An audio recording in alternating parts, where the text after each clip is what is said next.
Coming up in this episode. It's not that truth is just hard to find because there's a global conspiracy. The truth is hard to find because you have to be worthy of it. You have to be ready for it. You have to be conditioned for it. You're guarding something special and sacred. Discernment will come, but it will not come if you turn to the world. The world is a surrogate womb that you enter into when you want to regress and when you want to completely avoid selfhood. There's just no two ways about it. You are now listening to the Here for the Truth podcast, hosted by Joel Rafidi and Yerasimos. What's up, everybody? Welcome to the Here for the Truth podcast. This is a massive milestone in the Here for the Truth journey. This is episode 300.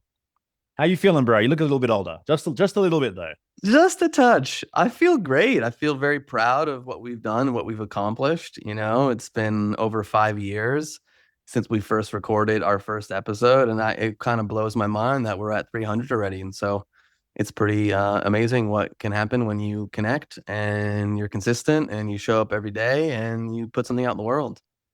Totally, man. I'm super proud of us. You know, there was no knowing when we recorded episode 1 what this was going to become, how passionate we would feel about it, how consistent we would be.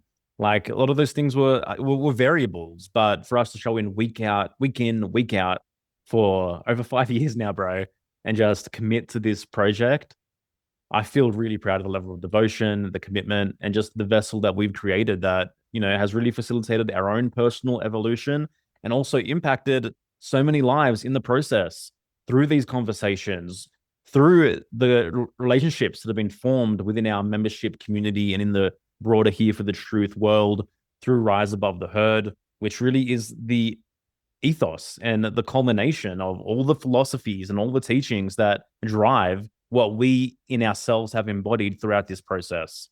So cheers to Here for the Truth. That's for sure. Today, we have Michael Tsarion and David Whitehead with us. Between the two of them, they've now done 17 episodes on this show, but I really think that number actually undersells what they mean to this project. So for those that don't know, the Unslaved podcast is probably the key reason why Here for the Truth exists. It's how I first encountered Yerasimos, and it's where a lot of the thinking that ultimately became this show really was first cracked open. So having them both here for this 300 milestone definitely felt the right way to do it. Before we get into the episode, hereforthetruth.com just got a full rebuild. Cleaner episode pages, real search across the whole archive, and a proper home for everything that we've made. So check it out. For us, it's the site that actually feels like the show now. And that rebuild came out of Atlas Digital, which is a studio I've been quietly building on the side. Atlas is all about raising the bar for creators. Digital infrastructure that really reflects who they are. Built to last, built for the future.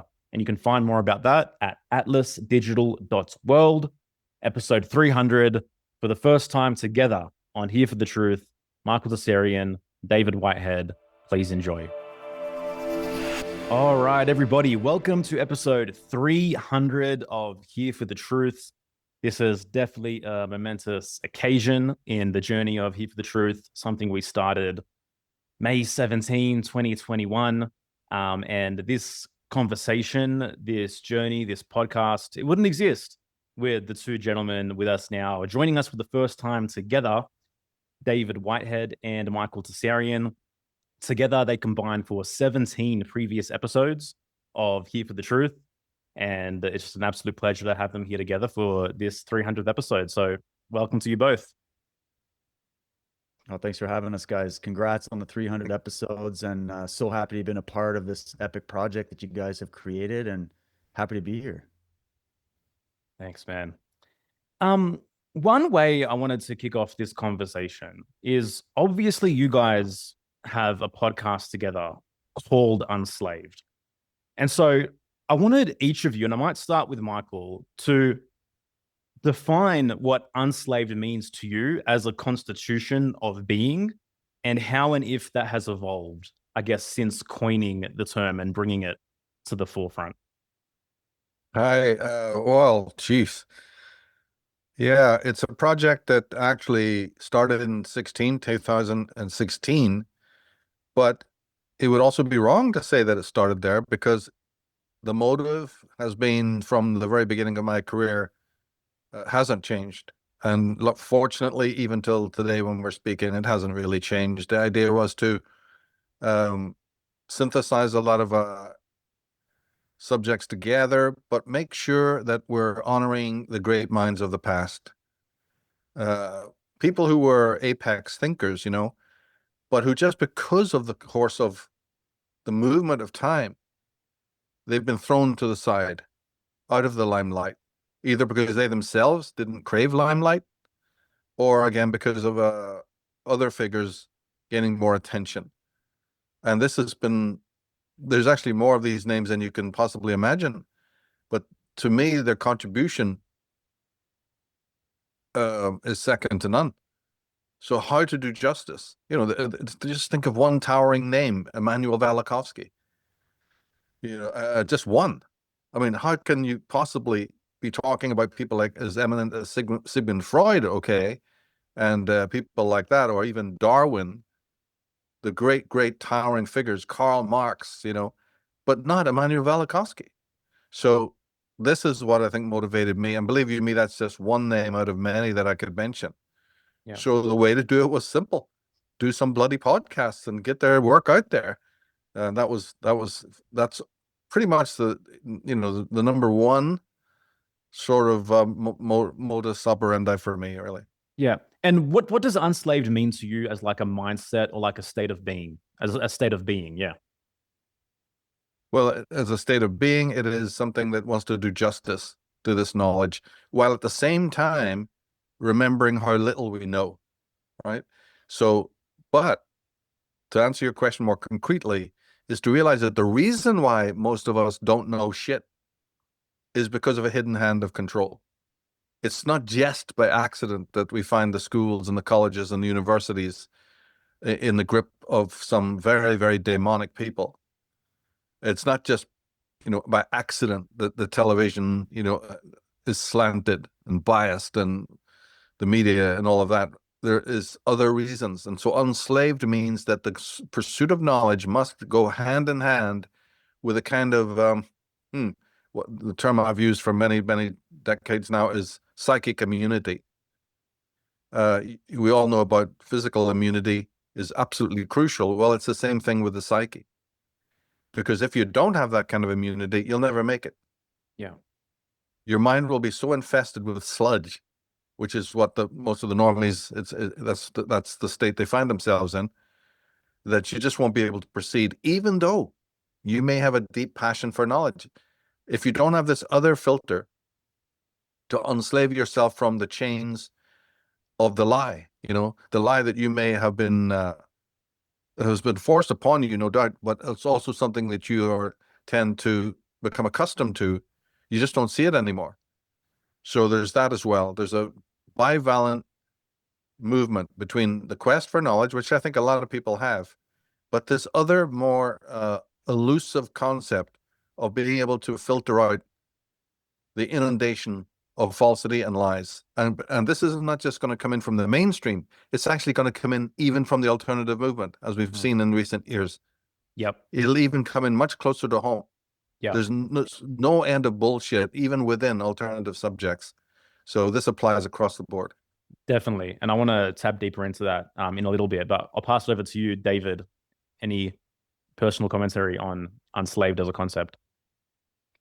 Well, Michael nailed it, and I just want to point it out to everybody. Michael had the URL, the website, the idea, the concept already well honed before I came along. I was just a guy coming along that was inspired by Michael's work, his books, and the way he spoke about two very important concepts that totally changed everything for me before we even started the podcast. It's what inspired me to even do it, was the idea of zero tolerance for the lie, understanding how sacred and important the truth is. Learning that the truth is not something that most people really want to digest. It's only for the few. So it's not something that's going to be groups and collectives and all this kind of stuff. It's going to be an individuated path. And the other thing was truth against the world. I guess that kind of rolls it in, is that no matter what the world does, no matter what the society around you is doing, running around in the chaos that, as he's saying, largely is being guided by these hidden hands, there's this part of us that wants to be guided by the hidden hand and wants to run away from the truth because the comforting lies are just so goddamn comforting, right? And so I was refreshed when I came across Michael's perspective on this. And when he was talking, we had been doing some interviews back before we started officially Unslaved. We did a lot of stuff on my YouTube channel, or, we did a few of these like little events and things like that. And just hearing the basic philosophy and the fact that what Michael was doing was not just coming and saying, I have all the answers, I have all the truth. He was trying to point everybody's attention to the great minds of the people that had at least the better theories that nobody ever heard of, and at least getting people on the path towards it. So for me, it's about sovereignty, psychologically, spiritually, emotionally. It's about all those concepts, and it's about the pursuit of it, the pursuit of truth, the pursuit of knowledge and understanding, with the understanding that you might not have it all. You got to look at things. The one thing I've always really loved about what we've done on Unslaved is that we look at things from different angles. We don't just take one side of everything.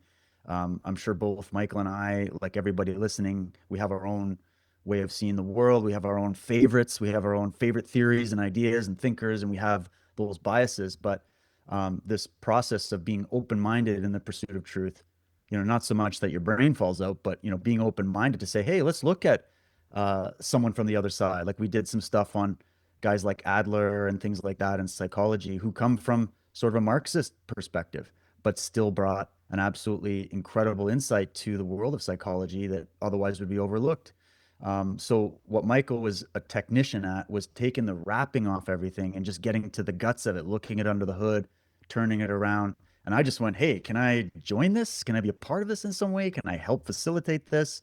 And I just felt that at the time in 2016, with all the shadow banning, all the censorship, all the hell that I knew Michael had been through doing public tours, doing video, getting screwed over by different people, I went, well, can we just get something going that would be a public platform that could allow us to do better quality investigations and get something going. And that is what I've been striving to build and perfect over this time. And to me, it's just an honor to be along for the ride. Yeah. It's just pretty amazing because, it's been over a decade since I came across your work, Michael, and David as well. And I love hearing a little bit of the origin story. There's this tiny parallel too when I connected with Joel. I mean, Joel saw Sophie and me on Enslaved back in 2020, but he saw it, I think, early 2021. And he hit me up on Instagram and we connected. And I said, like, I've always wanted to start a podcast. He's like, I always want to start a podcast. I'm like, I have an idea for the name. And I said, the truth first. But then he said, I have a blog I already purchased called Here for the Truth. And I went, I like yours better because it aligns too with what you said. Like, it's like, we don't have all the answers. We're here for it. We're here to go down the rabbit holes, to explore, to synthesize, to not throw the baby out with the bathwater, which I'm seeing way too much, even more so in a polarized world. Whereas, like, you can have a thinker who, may come across retarded in certain areas, but then in some areas they give you some gold. And so why not take that into your life and integrate it? So yeah, it's been awesome just to witness the journey, and then the way you guys and your work and Unslaved, transformed my life. And going through and watching those episodes, the diversity of information, the diversity of guests, even introducing Sophie to Unslaved, all the psychological episodes you had, your love of somatics. I mean, it's really important work, and I'm just super grateful, and I can't say it enough, and I'll continue to say it. We stand on the shoulders of giants, and you guys are giants.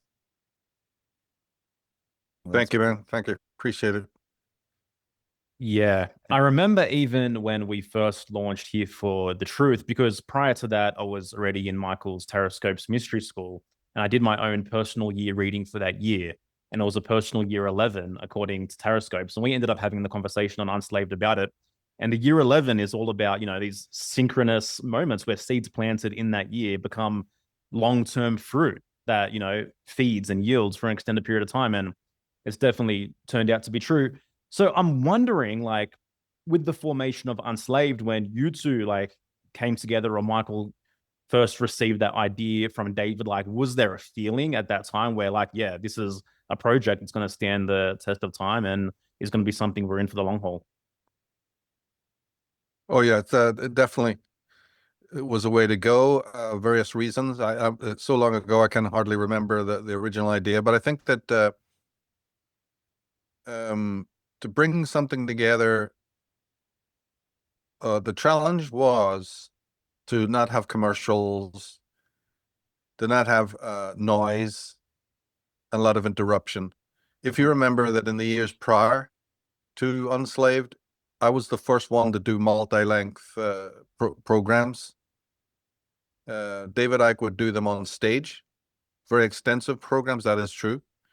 But when it came to actual media in the form of DVD or programs, I was the first to do more in excess of 2.5 hours or 3 hours, sometimes up to 4 to 6 hours programs, you know. And this was then something that we didn't want to stop. The challenge was, stop it, go back to sound bites. Everybody's getting more fame and everybody's doing things, you know, your Chris Everards and this guy and that guy, they're all, it's sharp and, you know, these Alex Joneses and stuff. And I just realized that, no, that's not for me. So either you bow out completely, this formula is not going to work, or you stick to your guns and do the long form without commercial interruption, without a lot of chat, without a lot of previewing, you know, and glad handing to the audience, without a lot of digression, certainly without a lot of disclaimers, and all of these other rhetorical faux pas that creep in, that waste a lot of time, you know, loud music, even some of it when that is going on when you're actually trying to deliver the talk. There's this symphony going on in the background, which became a habit. You know, all these different things that people really may not notice when it comes to production. Like a sort of a 3-piece rock and roll band, you know, it's like, come on, let's get rid of all of the orchestras and things like that, and just, you know, there's other people who do that real well. Let them go ahead with all the flashy psychedelic stuff in the background, and oh, it just was just noise and interruption. And then what happens with that is that a very great benefit comes when you slow the way fuck down, right? And that is, you can follow an argument through from its inception to its middle point and then to its conclusion without interruption. Mhm. And this then is going to already sort of circumvent a lot of a person's thinking and attention, because our thinking and attention in the world has become not only left brain, that's a cliche, but it's left brain plus. It's left brain with all of this editing, this constant sound biting. So you can actually manually, you know, it's like beads just running around on the table all over the fucking place with no thread. But when you apply that thread, you make a necklace. Mhm. And then you can stand back and go, wow, what's that? So it's the same thing with argument. And this has two benefits. One, the speaker gets to hear himself, his own ideas, which he can then edit and censor in the proper way to say, this is bullshit what I'm talking about. I never noticed it before because I never had a time to explicate myself through from beginning to end in this more Socratic way. I need to see the evolution of this idea. We don't even get the chance in conversation without being fucking interrupted, or so that, you know, the end of our sentence being bitten off or whatever. And the listener can now learn to open his own mind. Doesn't matter what the actual argument is. I'm not even talking about the content of the argument. I'm just saying the very simple mechanics, the fact of being able to uninterruptedly explain brings in a kind of a space and a kind of a silence. And this will then move into a deeper reservoir of attention from even the viewer, from even the listener, who now can draw upon his answer, I think, with a little bit more clarity and a bit more depth. And I just, in the end, with all the noise that was happening on the internet at the time and in these conferences, I just wasn't willing to sacrifice it. So it was either go away, you know, and just move on to do something else in life, or stick to the guns here. And that's what Unslaved did. And we've never looked back. So the idea is take all the frivolity out of it and have a reverence for the content, you know, and try to make an environment where you're not interrupting yourself and you're not being interrupted by other people. It can break down, of course, if you have a guest, you've got to make an allowance because the guests usually don't know this, and so they're in another space. And so that can, you know, sometimes break down. But by and large, even despite that, you can make it a kind of a mode, a way of communicating. And it's going to be a learning curve for our members because they're just coming in out of the cacophony where, you know, everything is just so short, and soundbite-ish. And maybe it's a new experience for them, to follow a line of thought through to the end in the way I've just described. But in any case, I can't do anything else. If this was ever to stop or the demand came to do something else, then I would just forget it and just retire. Yeah. Well, I think there's plenty of demand. But have you noticed, like, I mean, it's more of a personal question, like your audience has been steady or like growing exponentially depending on what's happening in the world? Like, because you have such a loyal audience, I've found over the years. Like people that are into Enslaved, they're into Enslaved. Right. David, maybe that's Yeah. more. Well, we definitely have the keeners that have stayed with us from the beginning. We have a lot of like long-standing members or members that have kind of come and gone. They always come back, to check in what's going on. And then we have new people joining. We have our share of stalkers and crazy people. We had a cat lady that wanted Michael and I to move to Seattle to live in a compound with her, like these kind of things. It's pretty cute to see. But no, for the most part, we have very academic thinkers. We have a mix of people. I've had people that are lawyers, doctors, government workers, and then construction guys, and then soccer moms, and like so. Yeah. I find we've got a pretty wide variety. But what I've noticed is that we do have a foundation of incredible members that have been there through thick and thin in the beginning. When I came into doing this, we started in an era where technology was in fast change. It's even crazier now, and trying to keep up with what platform can we go on that's going to facilitate our needs at the same time, who can I trust to help manage that? And at the same time, how do we dodge the arrows of censorship and shadow banning and getting kicked off platforms and you just invested all this money and time to put all your library there? How do you do it custom? Is it better to go custom? These are all the questions we've had to go through. And so the creation of Unslaved is something that started in the rough and is just being honed over time to accommodate all of these things that we have to face to do this.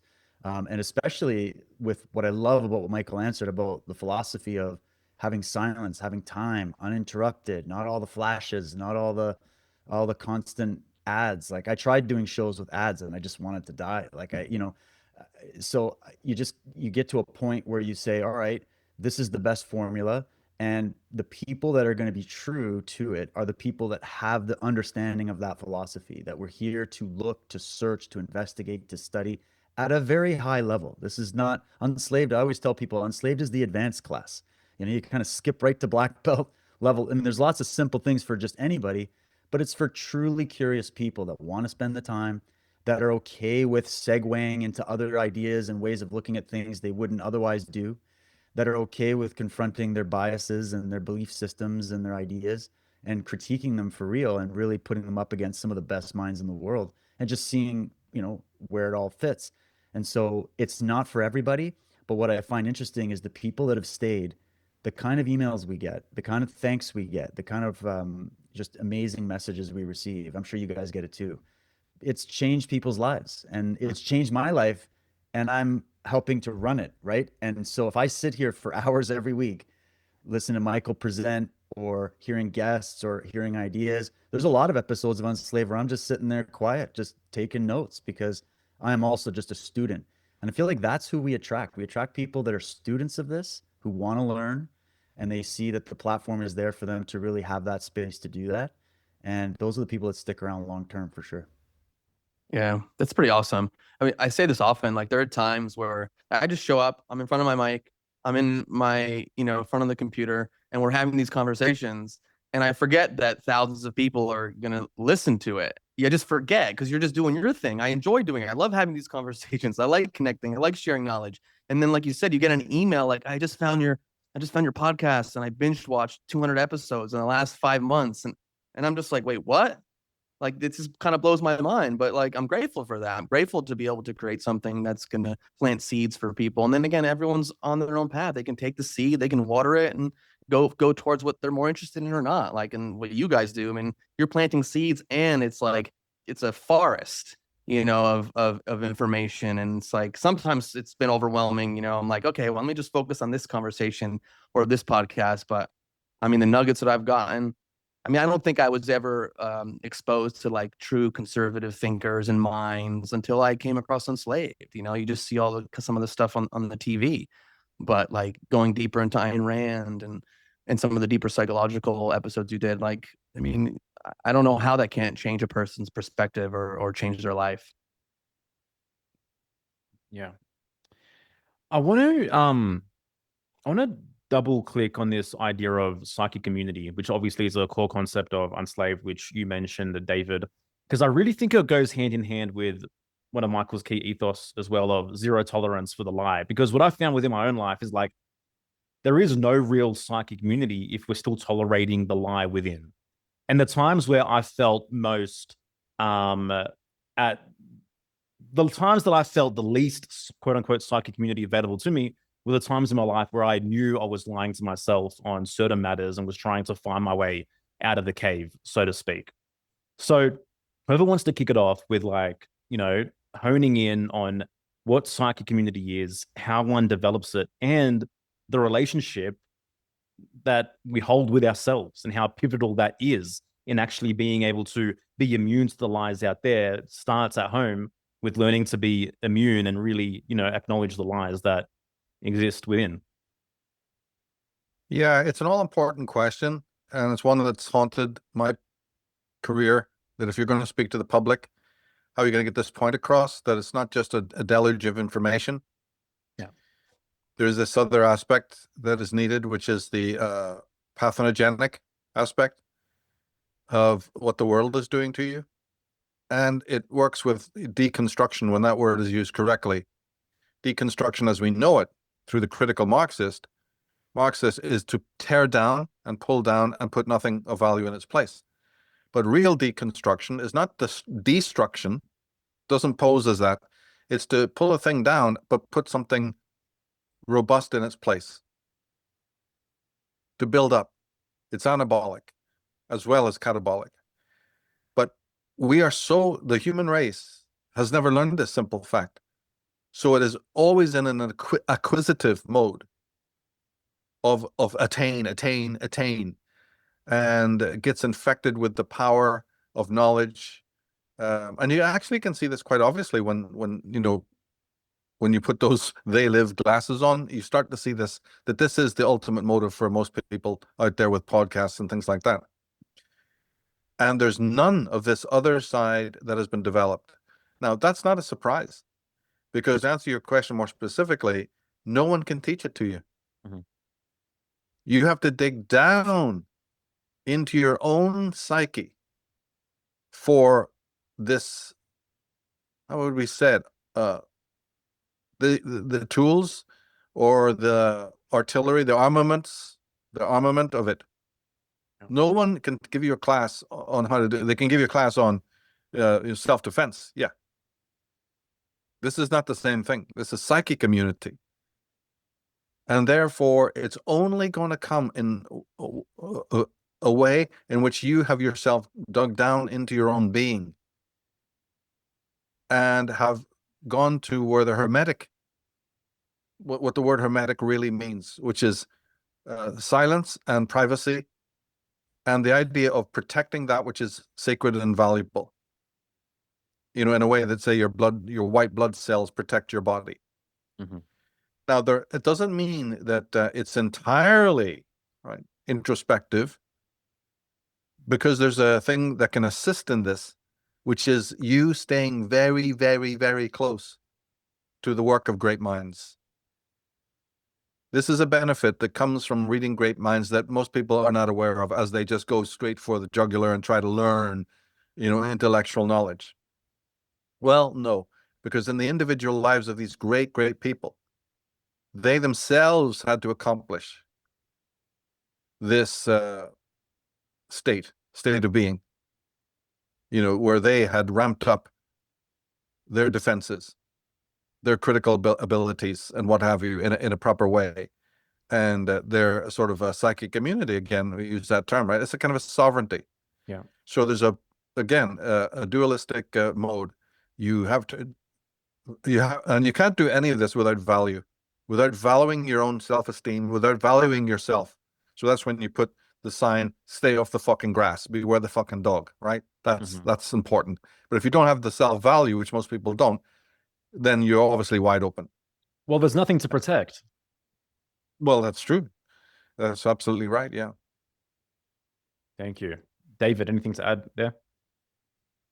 Oh, I couldn't agree more. I mean, as someone that does teach people the physical self-defense, it has been an absolute uh, masterclass learning about the psychological self-defense, the psychic community, and that idea. I had to learn that over time. The whole learning how to guard what's precious to you, what's meaningful to you, and you when you are on this sacred path of trying to understand who you are, why you're here, where you're going, and then you discover yourself along the way, and you discover these deeper principles along the way, you found something valuable now.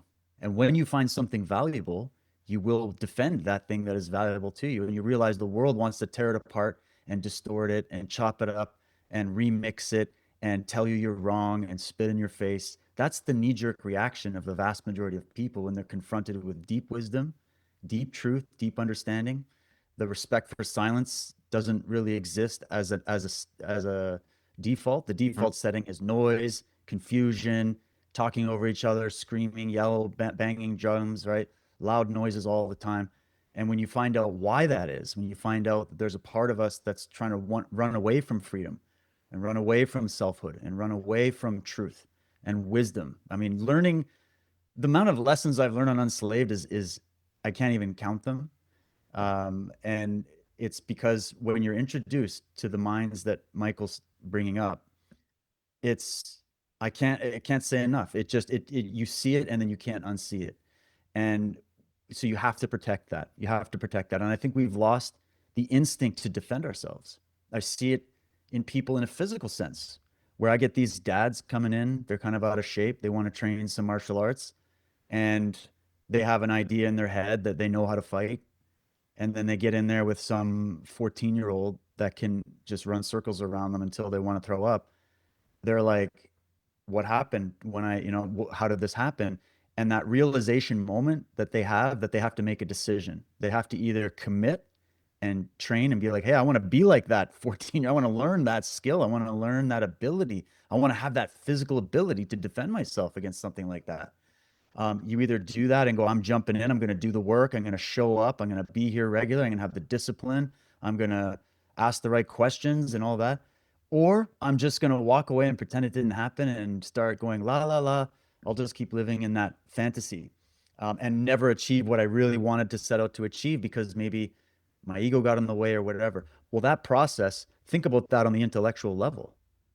At least in the martial art world, I have the ability to prove it without any question, without any more peeps, without any more hands up. I can prove it. A is A, B is B, right? There is no making up your own delusional fantasy here. But you can't do that as easy in the intellectual world. It is vastly harder territory to prove these things. So you end up not wanting to prove it after a while. You just say, well, we'll create the space. The people that are ready, that want to do this, that it's going to benefit, will come to it. And the people that are just going to walk away and be like, well, I don't have time for this, I got better things to do, that's fine. The good thing I love about all of this is that it's based in freedom.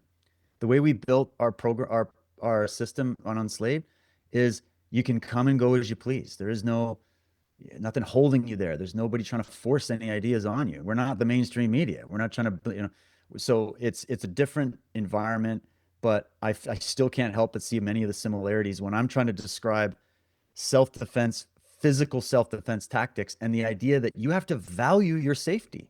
You have to believe you're worthy of defending yourself. You have to have the instinct to fight back is a statement that says, I'm alive. I have a right to be alive. It's like that guy on the network. It's like, I'm a human being. God damn it. My life has value. That in the physical self-defense, there's a stake that gets put in the ground and says, here and no further, motherfucker. Right. And you got to have that. And the people that have that are people that have just enough self-love to be able to do that, or they love their family. That's why they're willing to protect their family from the wolves, right? But in the intellectual world, hats off to the work Michael's had to do all of his years to focus on that. It's a bitter territory to get into because the intellectual, this is one thing we focus a lot on, the academic types, the people that have been institutionalized and trained how to think and don't have that organic thinking, they will defend their spurious delusions over and over again, and they'll cast down anybody else that even seems like they're coming at a higher level of thinking. And there's not that immediate direct proof because the mind won't accept it, because intellectually you can battle it off. Whereas in jiu-jitsu, it's like, look, you're tapping out, man. There's no arguing. Whereas you see some of these debates with these crazy people on the streets, and you're like, the guy is sitting there just smoking them with point after point, objective fact and reality after objective fact and reality. And these guys are like, nope, that's not true. This study says this. ChatGPT says this. And it's like, how are you going to negotiate with that? So in the end, I believe you need both. You need to respect yourself enough to have the ability to physically defend yourself and your property in a world that is trying to take all of that away from you. And you most certainly need something even more important than that, the basis of that, which is that psychic immunity and that intellectual sovereignty. And you need to defend that viciously in this world. Yeah. What role has discernment played for you both in this whole process and your whole journey? Like, obviously, Michael, we're going decades back. Like, you first get exposed to this stuff. Like, is there an initial process of the novelty, the excitement, the wanting to like shout from the rooftops to convince people? And then, years go by and you're like, well, maybe that's not the right strategy to go towards things. And I just want to focus on the work, and whoever's into it's into it. And maybe I pick and choose my moments as opposed to just talking at people all the time. You need to know what I know. I need to prove to you how much I know. Why don't you know what I know? And so I'm just curious. Obviously, some people might have part of their personalities a little bit more, argument oriented or more combative. But like, how have you both danced with that over the course of your lives? Like, when to take up the sword and when to put it down, and just go, okay, remain in ignorance. I don't want to spend the next hour of my life having this conversation with you, or whatever the case may be. I'm just curious how you relate to that. Yeah, very good question. That takes me back to the late 80s when somewhere between 1983 and, if you really extended it all the way, you could probably get up to about 1998, 99. But I think I'm even making that longer than it should be. But let's be generous. Let's say, those 5 years. This was exactly the mode that I found myself in that you've described. Reading so much, learning so much. This would have been more about subjects I was into at that time, of course. Sort of Irish mythology, and symbolism would have been those two, would have been predominant. And then you try to share. I was very much into like Satanism and things like that. Not into it, but studying it. This is because of things that have been happening in Ireland and all of this. But yeah, of course, there's this extraordinary, youthful, naive period. But it taught me, it actually was a very good thing to do, because with family members, brothers, cousins, that type of thing, and then extended family, moving on to a wider community when you're introducing yourself to the world and getting out there. Not so much in school, because I'd already moved out of that, right? But in the streets with people that you had befriended, and some people that you were even sort of reading and researching with. I kind of did that as well during this period. And you are trying to share and exchange. Now, it can stop, though, as it did for me, because either you run up against walls where these other people, either subtly or not subtly, show you their limit. And this can happen, as I said, in both ways. Either they're subtle about it, but they give you the hint, or they just tell you straight up in your face, whether you like it or not. How far they can go with a particular thing. But the upshot was that by 88, 89, I had become completely hermetic and stopped it. I got to America in September of 88 for a long trip, a long stay. And there was for maybe, I can't even remember, maybe 5-6 months, probably even less than that. Memory's a bit foggy, with a friend that I'd met at work who had a lot of books on Gnosticism and Christian esotericism. And I was so shocked that this person that was at work when I went to their house, that they would have a big giant pile of books in the middle of their room that had been an interest of mine. And I'm going, this is not believable. So I kind of got a little bit caught up again in open discussions about these matters. And I don't regret that. That couple of months actually was positive because the other person was extremely receptive and not, just knowledgeable as well. It was a very easy, effortless interaction. But I mentioned this particular moment in the early days of America because it was the last. It's to answer your question. That was it. After that point, I suddenly, dispositionally, realized this is fucking worthless. It's a waste of my time. And I'm simply not going to do it anymore. It's not to say there weren't exceptions, but again, it would have to be a case like I just mentioned where somebody was giving as much as they were receiving. It looked like their minds might have been fertile. Or it shifted gears where, it would be more like direction, giving somebody direction. It's not quite the same thing as these deep, intense sharings. And it's certainly not any kind of soapbox type thing. So I'd say that for the longest time, even though there was a spate of what you're talking about, this furore, this need to go, got to share. I'm actually glad to say that from quite an early time, from the early 90s, I decided to not do that. And then when the internet came along, I said, no, this is what I've been waiting for. That if you're going to get these messages out, do it to a global audience, not to the local yokels in your neighborhood. There's just too many problems with that. And there's too much disappointment, is the way I looked at it. Okay, there are exceptions to that. I'm not saying that there's not.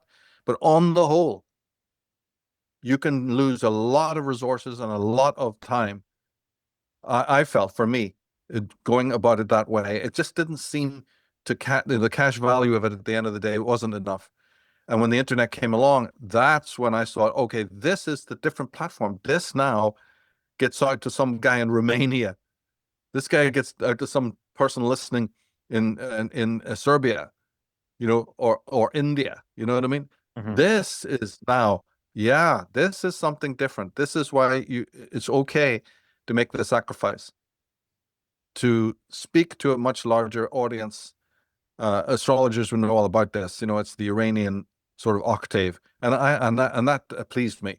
So then I changed my strategy. Yeah. But when it comes to individuals in my own personal life, I can stay completely stum. They don't know what I do. I don't care to tell them what I do. They don't know about my writings, my websites, none of it. No interest whatsoever in sharing that. And even if I'm even asked, I tell them a pack of lies. Just lie till I'm blue in the face. I don't get into any of these subjects at all. Do you tell them you're an accountant or something? I'm a musician. Okay. Nice. And just get the fuck off this subject as fast as possible. I don't know if I'm right or wrong to do that, but it's something, again, on a personal level. Just refuse to do it. There's so many other things we could talk about. I could talk about their lives. That would be much, much more interesting than anything I do. Yeah, thanks for that answer. Do you recall what the first piece of media you ever uploaded to the internet was in this regard? You're talking to me here? Yeah. No, but I'll tell you one thing, that the first thing that uploaded that mattered, and I mean super mattered, was the Taroscopes Mystery School. It was the early days of the internet. It wasn't done even right, obviously the first, but it was a good attempt. And it had a member section.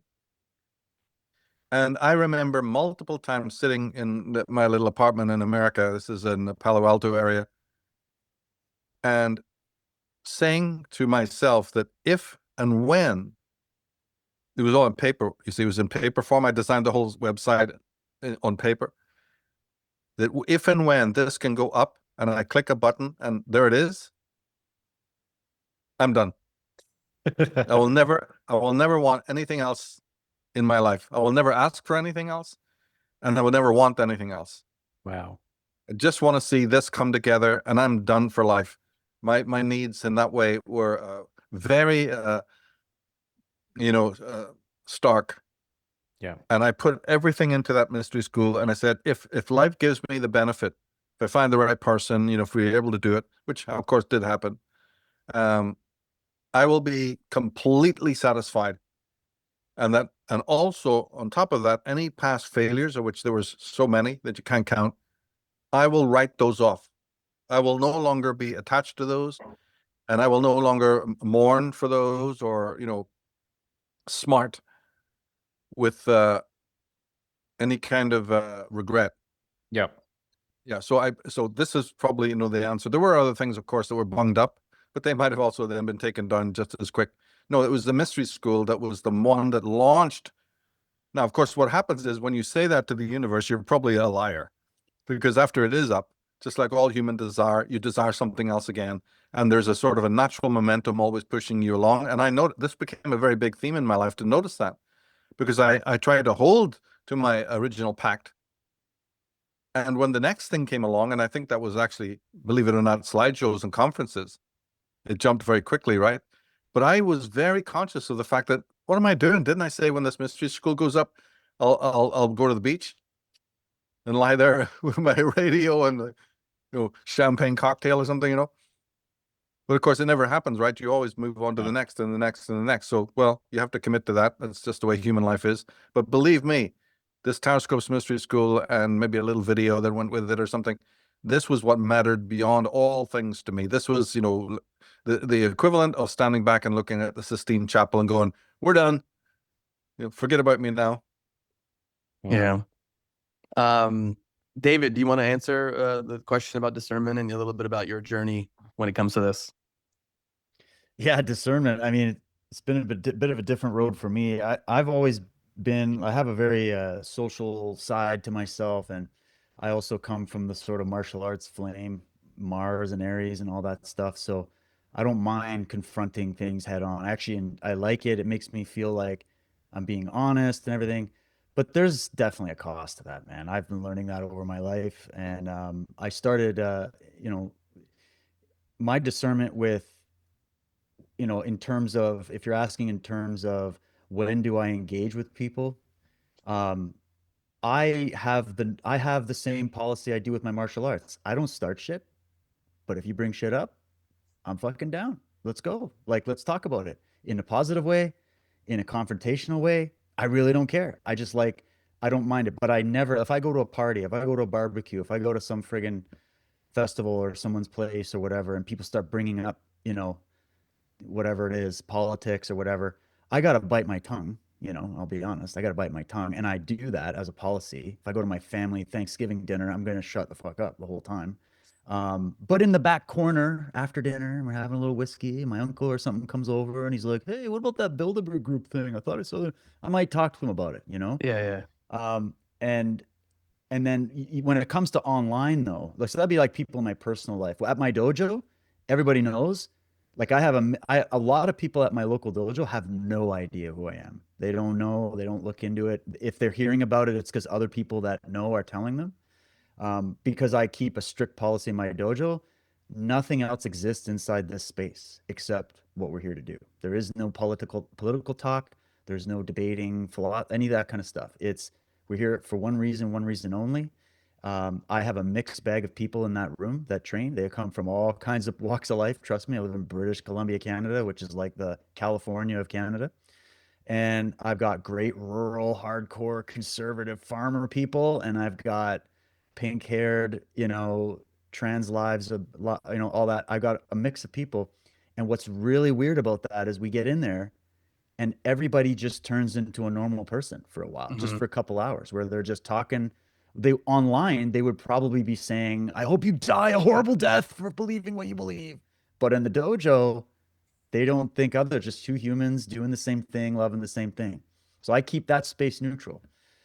When I go online, though, on my accounts where it's got Truth Warrior as the name and I'm posting and people come on and start getting aggressive, I make a decision. How much time do I have in my day? What kind of a mood am I in?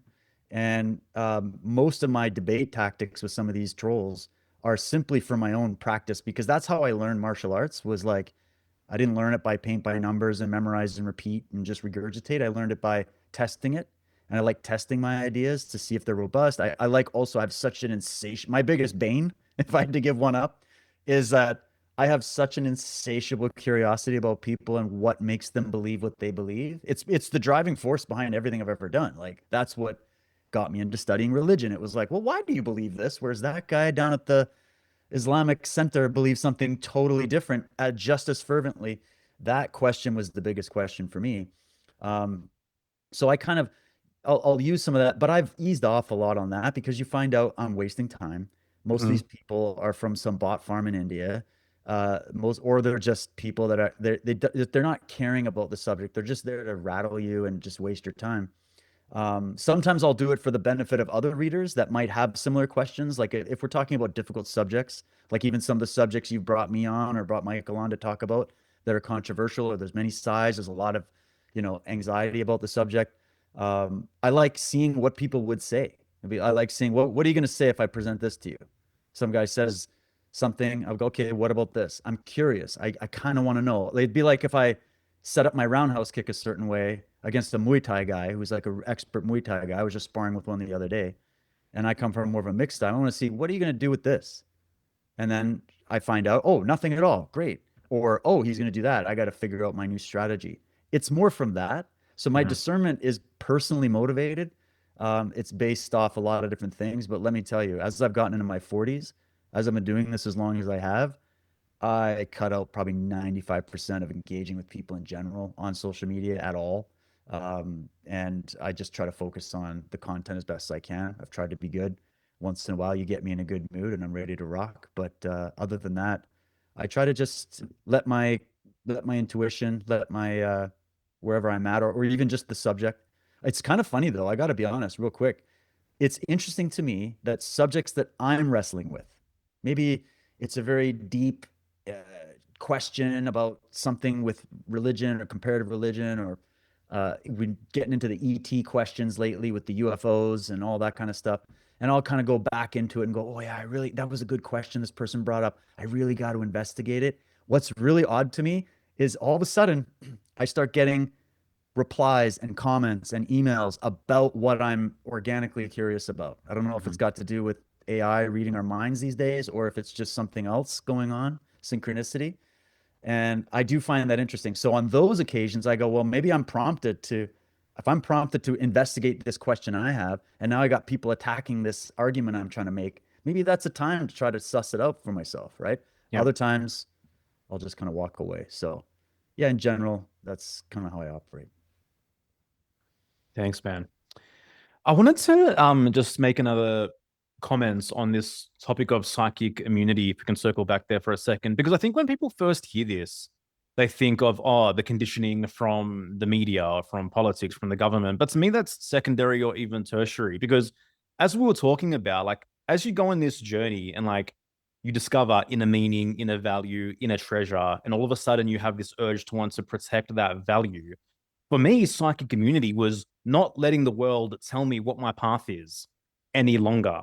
And the way that I protected that psychic immunity was by choosing my own path, by honoring that inner voice and saying, no, Joel, you're not, your constitution isn't meant to be doing these things in your life. That path isn't meant for you. And it begs the question of, what do I really want? What interests me? What do I really want to pursue? And that was where the psychic immunity really kicked in, to be able to say, no dad, no friend, no mom, no peer group, no friend group. This is what I'm doing. I know what I want. You don't know what I want. You don't know what's best for me. And in protecting that, everything else came online a lot quicker, because that's where inner power was really fortified and really wielded in going my own way and seeing the fruit and the value and the joy and the satisfaction that came as a result of that as well. Yeah, I get you, and it can sometimes be that you have to repeat that over and over again in life. The first one is the hardest, obviously. Yeah. It's beautifully brought out in Ayn Rand's The Fountainhead, both the movie and the book, that the first one is the hardest one. And then what happens is there'll be something within us that kind of likes that. Once you're able to muster the courage to do it the first time, courage is very much to do with an initial thing, not a repeat phenomena, but an original rite of passage that takes place. But it comes with a benefit. Do it once, and it'll be easier the next time. Yeah. So Yeah. it's the first one that is the most confrontative and the one that can paralyze your will. But once you've done it once, then the next time is even the easier. And the more that you travel then the Siddhartha road, the more you actually will have to rely on this capacity, because the violations will never stop. In fact, they'll even increase. Yeah. Well, each act, well, especially the initial one, but each act just continues to build more and more and more self-esteem. And then you're just like, I'm living my life. Like, it doesn't feel like I need to muster up the same level of courage as the first time. Like, you're more contained, you know who you are, you're grounded, and you're doing your thing. And if people like it, okay, great. If they don't, fuck off. Yeah. Fall in love with the word no is the way I used to put it. Yeah. Yeah. Yeah, because otherwise you're going to become everybody else. And this is the issue. And I'm the kind of person that I want to be able to be influenced by people that are worth being influenced by, right? I want to earn the respect from respectable people, but I don't have that need to just get it from just anybody. I'm not just out there just looking for any hit. You know what I mean? It's like it's got to be like top of the line or nothing. And that's a contract I made with myself that I was never going to betray myself over the need to be liked, to be included, to be any of those things. And I mean, the 2020 era just finished off any assembling, clinging particles of me wanting to have people just automatically assume what they perceive to be positive things about me.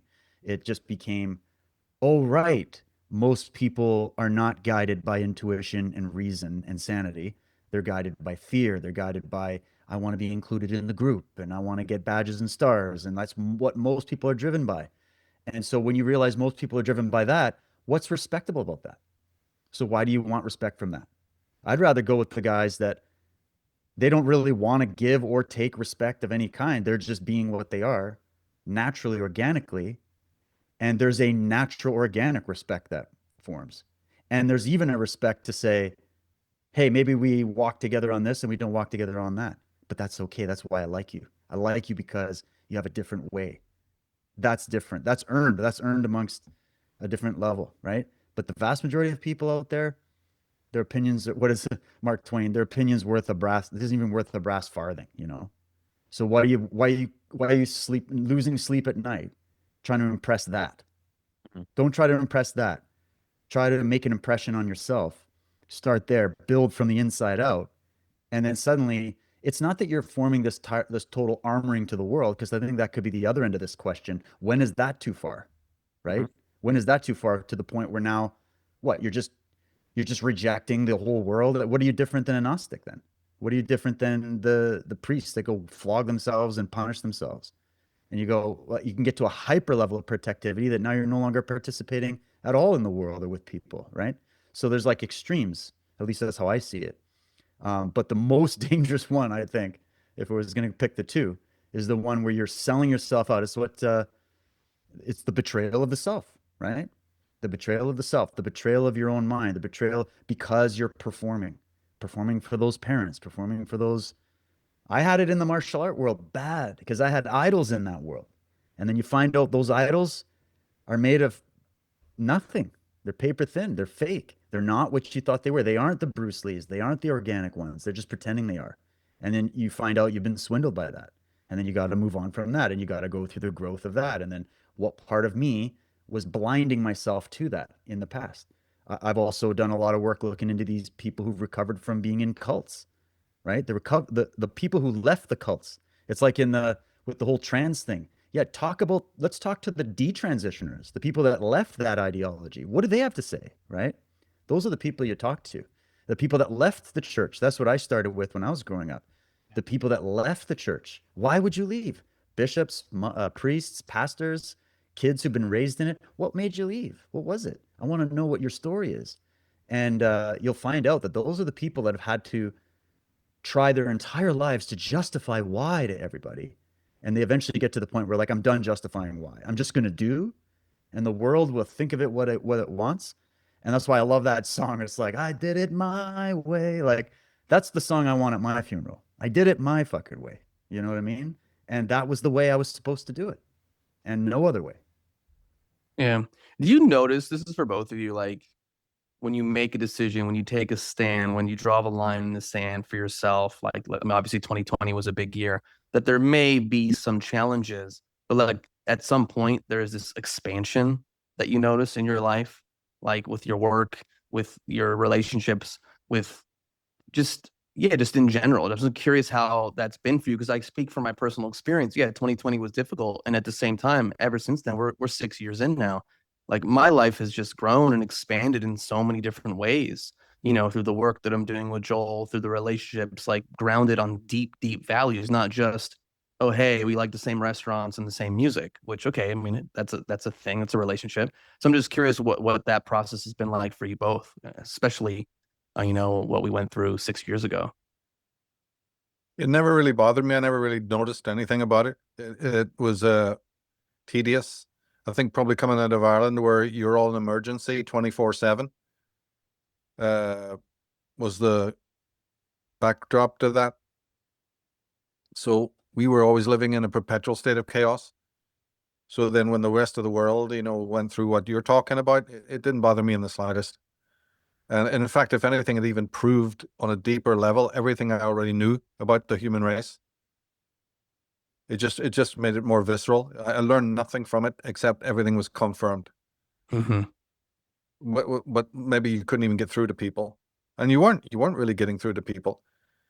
The things that have happened, and this is backed up by a deep look at the astrology, by the way. But that which has happened in the last 10, 15 years has confirmed the warnings of many, many great sages. I was aware of their work from the year dot. So when these things unfold, I was wearing those They Live glasses already. So everything that was happening was just like, yep, check that off, check that off, check that off. There wasn't a one moment of surprise for me.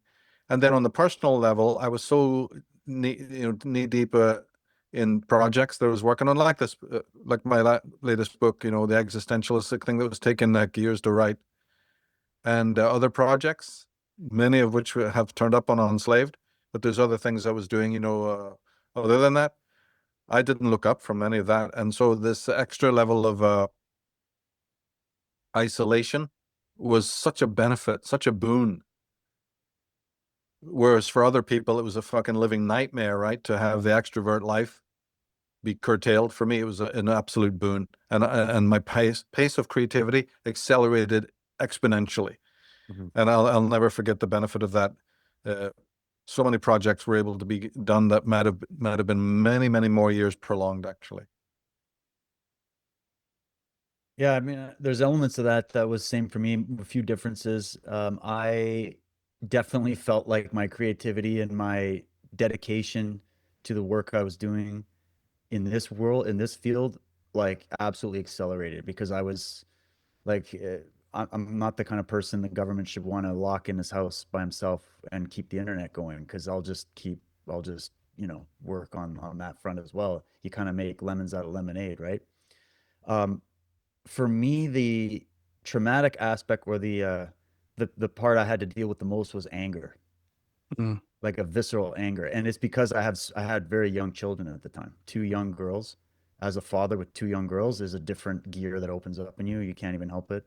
And you see, the way everything's going and all these kids getting masked up and they can't go anywhere and they can't even go to the fucking beach. They can't go to the playground. It's all taped off with police tape, that kind of stuff, right?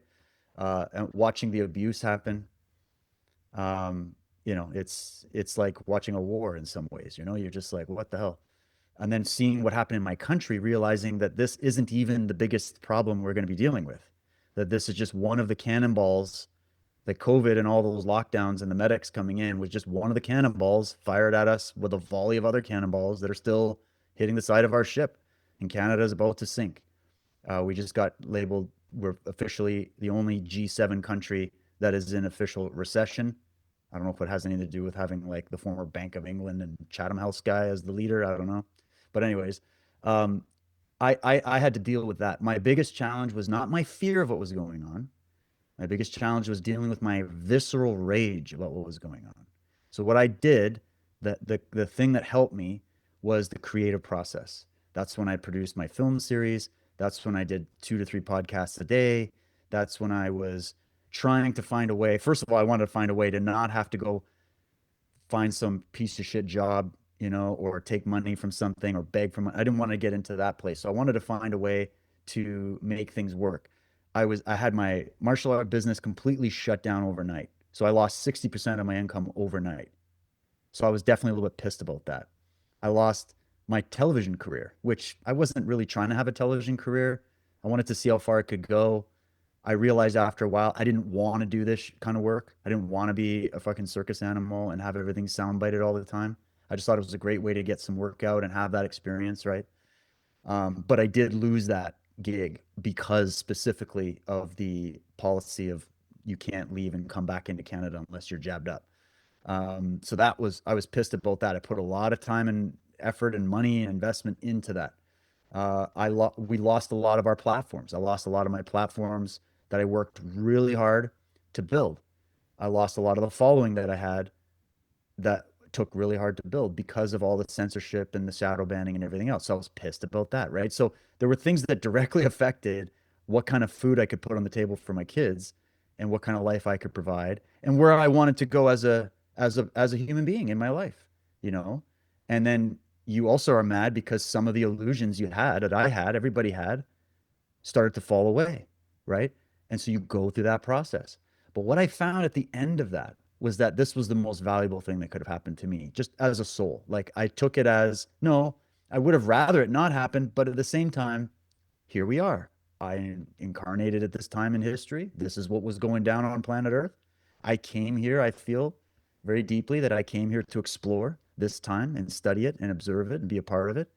And so it gave me the best opportunity to do exactly that. And just funny enough, when I left the anger aside and pursued the creative, suddenly doors opened up, like you were saying, Erasmus.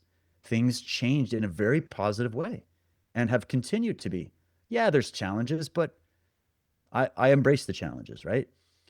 So it wasn't, it's like I had to go from deep anger that I didn't know how to express into finding out the best expression of that.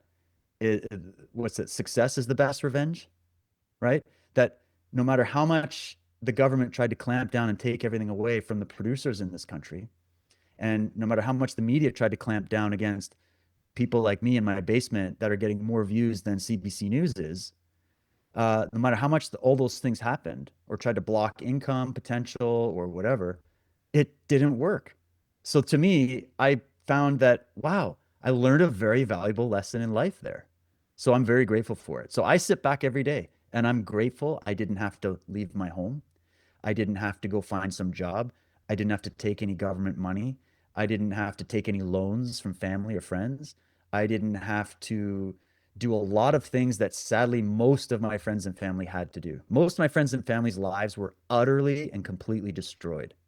So I had to watch that and grieve over that. I also watched very close friends of mine die as a result of whatever it was or the treatment of whatever it was.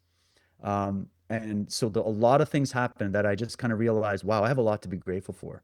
That because I decided to stick true and not let that anger that I felt about it eat me away, but find a positive outlet for it.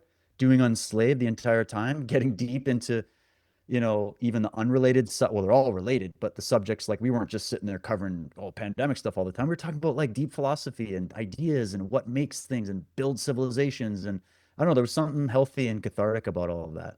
So I sit back now and I go, I'm grateful for that time. But I'm not taking my eye off the ball about the people who are guilty of causing it. I know exactly who they are. I know where they are, and they're still running the roost. So yeah, the mission carries on. So, keep coming. Thanks for sharing, man. All right. Earlier, obviously, we mentioned how the alternative community is very prone to deception as well. And we've seen a massive growth spurt within the quote unquote alternative community, so much so that it kind of feels like mainstream community these days. And so more people are like questioning things, they're quote unquote seeing things differently. And then there's this big magnetic force, which is the alternative community, which people get sucked into. They find their favorite talking head, their favorite commentary, and all of a sudden, this new ideology about what's really happening in the world, who the real hidden hand of control is, just gets super glued into this person's mind. So, how can we provide some clarity for someone coming into a truth-seeking path today who is really genuinely seeking answers and seeking truth beyond this alternative main fray that all of a sudden they're struggling to avoid in today's day and age? Yeah, it's very difficult. And I think it's a big challenge for anyone doing this work, So for me, though, the simple answer is try to introduce them to these great minds that I was speaking about. Yeah. And remind them that for the sake of their psychic immunity, to stay very close to stay in the aura, as it were, of the greatest thinkers of all, who downloaded spiritual truth and wisdom. And that will be, this is not rhetorical that I'm talking about. I mean, it actually will be the difference between sanity and insanity. The people who just do a lot of lip service to these great minds, and there's many people who are like this, they pretend that they've read their books, they pretend that they're staying close to this knowledge. They're not. They risk something frightful. Yeah. So my message is, this is almost like the Surgeon General's warning. There is no way for you to stay sane in this world on multiple levels unless you follow this formula. And of course, I've done it, so I know what I'm talking about. Yeah. So the only thing then goes back to your point about discernment. Then who qualifies for this A list? So on Unslaved, that was what I've been doing conscientiously and consciously through all these years, and I did before that, is to make sure that people know who the fuck is Alvin Boyd Kuhn, who the hell is Otto Rank, and all of that, and trying to make it as interesting as possible. So that's all I would have to say about that, is that it's a actual formula for sanity and for survival. Stay within the aura of the mighty, mighty people. Yeah. And these are not going to be people that your local pastor or your local motivational speaker, right? Or some of the other Johnnies, talking heads on the public media have talked to you about. It's not going to be those people. You have to look a little bit deeper. But when you do, there's going to be incredible value. And so, yeah, it's just about putting up that signpost. And I think I've done that successfully. Yeah. So be less concerned with really trying to figure out what's happening out there and be more concerned with, finding psychic health through these great thinkers to seek sanity. Can't remember who said it, but like making friends with the eminent dead, I think is an important practice. That's right. Yeah. Yeah, staying away from the headlines and the Instagram reels and the quick thoughts and sound bites, and like go sit in your garden and read a fucking book. Yeah. Oh, yes. And the rest will come easy. So once you stay close to these great minds, all these other capacities that you're talking about that are in a very flaccid state, they will start to harden, and you will even start to parse those people that you're reading, and you'll say, this was good for me for a while, but now I see the terrible flaws in this. I was a bit fooled here, But again, all of these things, it's a journey, and that discernment will come, but it will not come if you leave it down or turn to the world. This is not something that's even in the world's hands. The world is a surrogate womb that you enter into when you want to regress and when you want to completely avoid selfhood. There's just no two ways about it. Yeah. It seems like, oh, David, you go and then I'll say something. Oh, yeah, no, I was just going to say that's definitely the prime answer. I mean, discernment is not something you're going to get immediately. It only comes, and it's not just with this information or studying deep subjects or even studying what's going on in the world and in the time in which you live. I personally don't feel like there's anything wrong with that, unless if you're as long as you're not distracted by it in the way that it's designed to, as long as you're studying it, as long as you have consciousness applied to it, right? And maybe that's just, you got to reach that level of discernment before you should be doing those kind of things, right? But The discernment is earned. It's like when I have a new student come into my dojo, they don't know anything about what we're doing in the beginning. So they don't really have the foundations to really have true discernment, right? They'll come into my dojo and then they'll go on social media after, and they got a million guys telling them why they are the better ones and my way of doing it is the wrong ones. And that person really has no idea who's telling the truth or not, no matter what way you spin it. They have to put the time in and allow the process to unfold and then see for themselves, hey, is this giving me results? Is this improving what I'm hoping it would improve? Am I gaining the knowledge and skill that I was hoping to gain, right? And then over time, you're now in a better position to judge if you can even make that call, right? Like that's how everything goes. So nothing's new when it comes to these subjects. These are the most impenetrable subjects imaginable. These are the questions we deal with on Unslaved, and I know many of the questions you guys deal with as well, are the biggest mysteries of life. And if you don't come at it as a journey, like Micah was saying, as a process, as an experience, and you're fixated on, I want the results, man, I want it now. I need to know the answers. I need to put it into a AI to break it all down for me. We're talking about the mysteries of being and time. You're not there yet. That's like the white belt mindset. And there's nothing wrong with being there. We were all there. We're all there in different areas, right? But discernment is earned. It's an earned thing. And so the only advice I could give on a very practical level is when you're going through the alternative research community, just watch out for the collectivists. It's a pretty easy gauge. You'll know them by their arguments, their way of thinking, the way they look at everything. If they're coming at groups and this group is the one doing it and that group is the one that's better than this group, what different are you than the woke mob? Not at all. So that's it's very true, man. The foundational understanding of individualism versus collectivism sits at the roots of so much of this, for sure. It has to, because in the end, you can belong to, I told this, so I was having a friendly little debate with a longtime friend of mine that recently converted to Christianity and was now trying to tell me everything that, he thinks I didn't know about it, or say, this is what you missed, Dave. This is what you missed. And so I like having these conversations and still love the guy. But I told him, I said, you're now wearing this badge and you're now donning this new costume and this new identity. If it's working for you, great. But here's the thing. At every stage of this, you as an individual mind had to concede points, had to agree, had to choose not to agree. And the more you pay attention to that, the more you're sitting in your little Sunday school group chat, you are going to find that you differ slightly from every single speaker, every single person, even on the subject matter that you're supposedly all in agreement with. And there, the observation of the individual that is you is born, is that you realize, hey, even when I'm in a group, I still think slightly different than every member of the group, right? So just pay attention to that and then come back and tell me what your beliefs are. Because if your beliefs are downloaded from the group and the official dogma, and then you're going to say, my mind is exiting the stage and I'm just going to install this manual, you've ceased to be an individual, you've ceased to be thinking. And how could that be Christ-like? How could that be religious? I'm just using that as an example, right? But the minute you observe that, hey, you're going to start to have your own slightly different take because of your own unique experience in life and the fact that you are a unique mind, right? And you're going to have to listen to that or reject it and shut down that imperial voice, right? So I feel like that's a good way for people if they're diving into podcasts and they're diving into things. Careful with gravy trains. Ralph Ellis, one of our other favorite guests on Unslaved, he's foundational to Unslaved.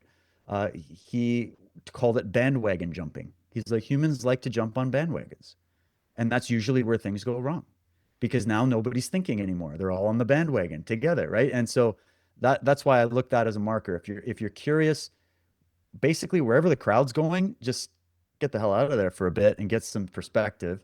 And you're going to find that individuation process, whether you like it or not. Yeah. Yeah. It seems like such a challenge in the modern world now is how to create solitude for yourself. It's just like, I feel like 100 years ago it was different. Now it's like all the devices, there's just noise everywhere that you have to have the strength to create solitude for yourself in your life, whatever it takes. Yeah. Everything's trying to grab your attention more so, I feel like, these days than, perhaps previous times. Mm-hmm. Well, that's something you got to fight for. I mean, the solitude is always the space within, that's the Hermetic axiom. And then you want physical solitude. Best of luck. I mean, I'm lucky where I live. I can find places where I can be in nature alone with the bald eagles. Okay. There's some places that I've found. That's why I live here. I don't live here for the politics. Trust me. Um, Oh, to find, damn. I got that wrong yeah, the whole to time. find, yeah, to find a place like even coming up here when I lived in Toronto, a massively busy city. It's just a concrete jungle. You can't, there's zero solitude in that area. Okay. You come out here, there's actually open spaces. Mhm. It's like when I went to Ireland, Michael. It was one of the things I noticed because when I came to Ireland years ago, I came while living in Toronto. And that was my first time. I came to Ireland. I was like, wow, there's just like wide open spaces of just like grass and sheep and some mountains off in the trees. Wow, wow. There's not a Costco in the way. There's not a street lamp in the way. It's open space. And when I came out west out here, the whole like the island is like that. Most of the island is like that. Most of the island is untouched. And then you have these little pockets. So like a 5 minute drive in any direction, I can find a place where I'm literally all by myself. And again, I thank my stars for it because Mhm. that is getting so hard. And I'll bet you that's a short-lived thing too, based on things are going. But Yeah. find it when you can, that's for sure. Yeah. Yeah. I mean, for me, I really tend to find solitude also in like my creative process when I'm by myself, right? Because that's also when I feel like I'm most in touch with myself, most in touch with the deeper desires and yearnings of my soul. And like what I've found, and I wonder if this is true for you guys as well, like as purpose increases, as meaning increases, as the desire to create value increases, I found my desire to really uncover conspiracy has dramatically decreased, And perhaps even that desire to understand the conspiracy external to me on such a deep level was, in some sense, a distraction from the conspiracy of why aren't I really becoming who I was born to be? Why aren't I really fulfilling these creative urges that I have? So I'm just curious if anyone has thoughts on that statement. Yeah, I mean, just real quick, I would just say you got to find your calling as to what level you want to engage in that bigger game, right? Yeah. For me, I personally feel like I get a lot out of when I look at the external world, when I look at what's happening and I study what you're calling like the conspiracy or the dark side of Yep. human history. I get a lot of insight about myself. So when you look externally, it for me it doesn't have to be separated. It's just more information, more confirmation, and that's how I take it. But if that there is that side, I see what you're saying, where a lot of people get into studying these subjects to distract themselves from this selfhood road, right? And that can be an issue. But I do try to remind people we do live in this world. This is fact-based reality world as well. Where there are things that are happening, and there are things that have brought the conditions into being where things are where they're at, right? So if you keep your eye only on the ball and you're only looking at the dark side of things and it's all external, that can be an issue. But to completely shut yourself off entirely and not look at it at all and walk away and go, I don't want to look at it, it could be something that doesn't give you the information you need to make better choices about your life and to learn about your life. So I think for everybody, it's a unique journey and you're at different stages. And I think also people are built for different things. Not Yeah. everybody's meant to be a serial killer detective. You know what I mean? Like these guys, I was speaking to a friend of mine or recent friend of mine who did 30 years doing murder investigations. And that was his job. This guy is one of the most unique people I've ever met, and I can see why he was the man for the job and why maybe I wouldn't be the man for the job, right? But we still need someone on that job, and that guy was made for that job, right? Yeah. So there's people that have that curiosity and that psychic protection, I guess, to be able to go in some of those darker avenues. Like think of a Ted Gunderson, think of the guys that had to lift up the carpet and see the mold like up close and then try to warn humanity about it. That takes a very, very unique person that is designed. Their life brought them to that. Their destiny was that. But the vast majority of people, probably not a good idea. So I think everybody just has to see what's right for me with this. And that's why I love Unslaved.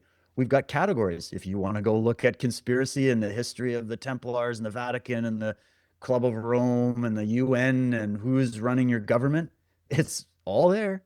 But if you want to find out what's mystery in time, why am I here? What's the deep philosophy? What did the greatest thinkers think about life and confronting the challenges of life? We got it there too. So you're here to follow your muse, follow your intuition as to what you need to be focusing on, and that will change over time, you know? Yep. Michael. Oh, yeah. Well, this is a reality that's going to confront you whether you like it or not. When people build their fences and pretend that there's no such thing as a conspiracy, that's obviously the safe zone. This is what I was talking about earlier, when you have the freedom to go into the surrogate womb and close the door behind you, you know. But anybody who's more conscientious realizes that this is something that is haunting our world. This is history. The forces of what Ayn Rand called the Attila the Hun or the witch doctor, those two forces have been here from the year dot. You can close your eyes, or you can open them up and find out what they're about. And for most people, it does become an interest at a certain point, but that's only because they're lazy and they're terribly bored with the normal fare of life. This is about 98% of the people into these subjects. They get into it because they're bored with the mediocrity of the world. And when they turn a corner, they stumble, is the word they always love to use. And beware when you hear that term. Stumble over these facts of the conspiracy. And then it starts to intrigue them for a while. But I'm never convinced by those types of Johnnies. And that is because I understand the utter mediocrity of the academic world. And for that matter, most of the other normie world. It is painfully boring once you've jumped through those hoops to make it, so to speak, and get that parking space and that PhD and that white coat. And there's also a lot of guilt haunting the minds of those people that they did conform to something they know is utterly bestial and rotten to the core. But they conformed. They got the rubber stamp. So this guilt and this boredom makes an interesting cocktail if you study it. Very interesting cocktail. And it is what then, when they stumble over something alternative, that they really didn't know was there. And normally they wouldn't even want to acknowledge it. They'd argue to the death over it. But a point comes in each of these people's lives, and it's interesting to look at, what catalyzed that. That's a separate subject, but it's interesting sometimes to look into what was it. Mm-hmm. But nevertheless, when they do, they have this reaction of enthusiasm. But what really happens, though, is that they're into the subjects, alternative subjects, yes, sort of Alex Jonesy, David Icke-ish, right level, and they stay there for the duration. This is what is a habit. They don't go on to the next levels and the next levels at all. Their entrance into the subject was inauthentic to begin with. It's not authentic. Everything I'm talking about, because you were bored with one thing and then you find something to stimulate you, doesn't mean an authentic interest in the subject at all. You're picking it up as a distraction, as a plaything, as a curiosity. So that doesn't convince me, Then what you do is you plateau. Right? And you don't look at it as something that's having a spiritual,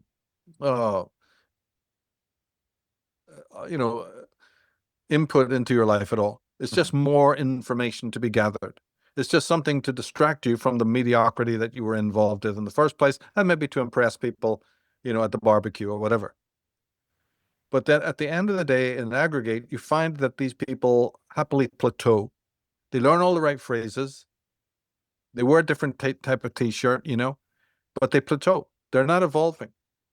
And at some point, some of them, not all, even give up and go back to the world, because this was only a temporary place. The isolation from the norm ends up saying to them,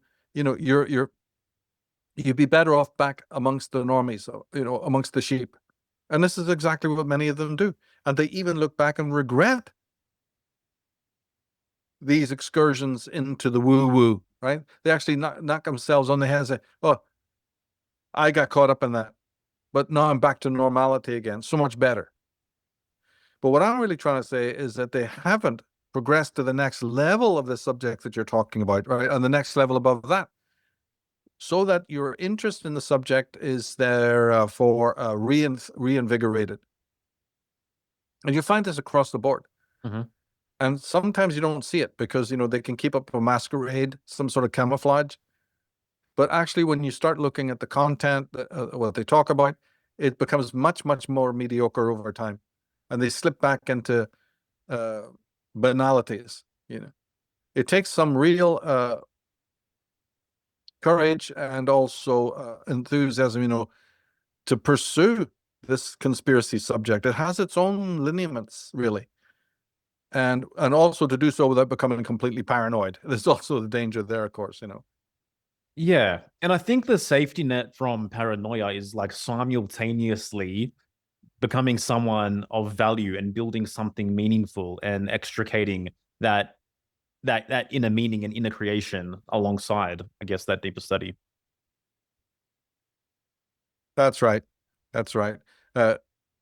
You've got to have a different impetus than just let me take a vacation from the utter boredom of my normal existence.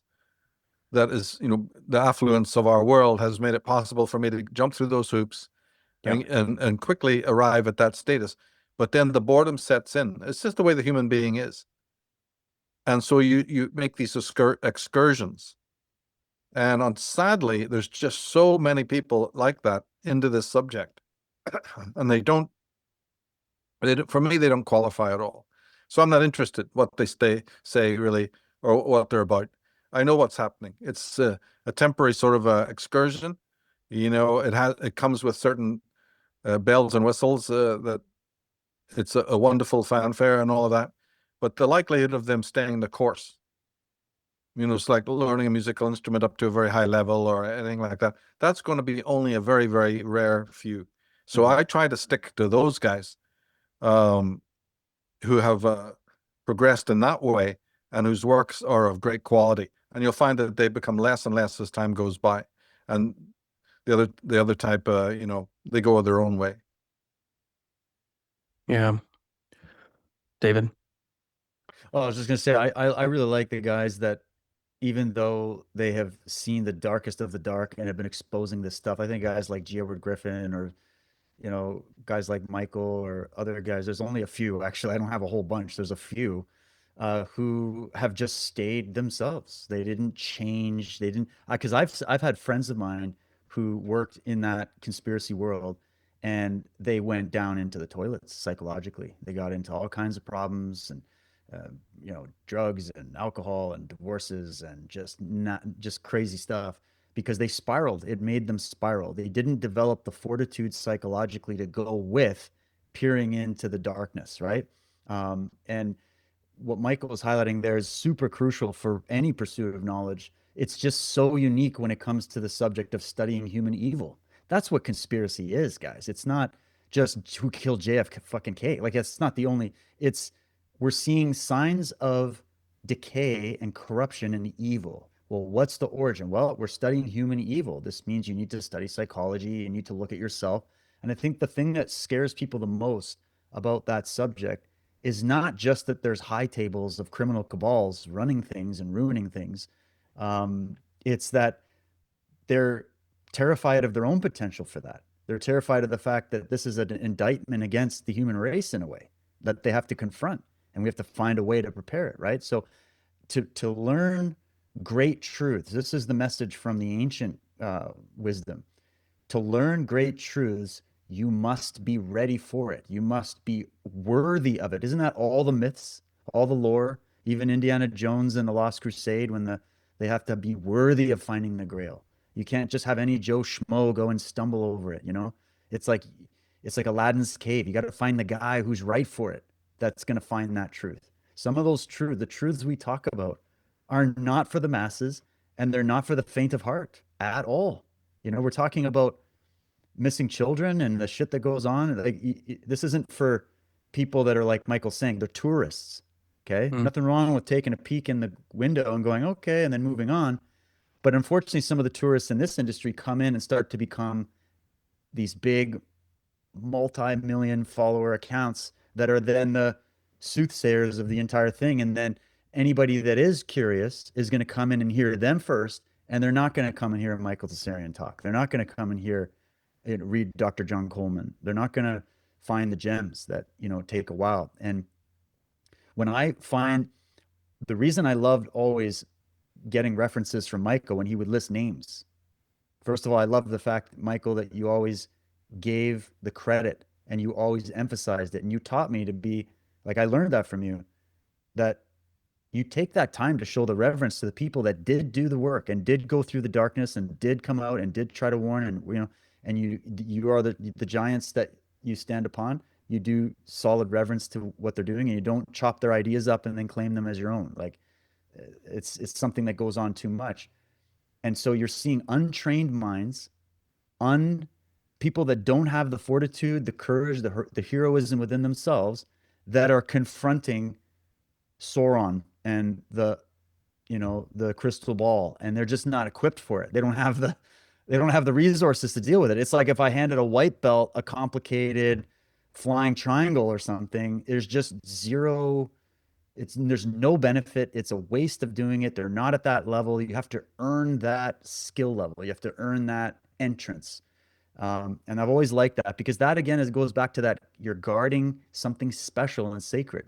And I think the truth operates like that as a principle. It guards viciously against people that are going to come around and try to pretend and try to mess it up.